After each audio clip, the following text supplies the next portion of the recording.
किती आणलं सांगलेलं मासे खाणे नाही म्हणा. खाऊ नको आमका नको का मासे सोडले शाशा मासे सोडले शिजवायचे ना खाऊच नको तुम्ही बाहेर जाय तशीच खाऊचे शिजवायचे पण ना मासे सोडले खाऊचे. नाही खाल्ल्याचं कोण पाहुणं आता तुमका पण पाहुणा येतो रोहित जाधव तो मित्र माझा कडे तो बापू बापू गहूच्या दुकानात होय होय मी काय म्हणते ते मासे आता हळले ते सगळे मानारात घाल. किती होणार काय काढलं मटण आणले का मटण खाते मी. मग आणखी काय मासे बरं आमका वयाचे खातलो ते खातडे डाळ वाटण्याचं पिठी पोरताची आमका नको तो इडियेचो तडे पाठवले सोमतो तो दुकानार बहिणी पोरीचे असतो.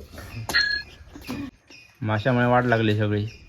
खाऊ नको मरे तुम्ही मांजरा माझी होती उपाशी मरत त्याचा का काय माना निमित्त सांगतो हे बघ का बघ आपणा वय ते सांग ना. पैसे खूप दिसतात. पैसे नाही खूप पैसे का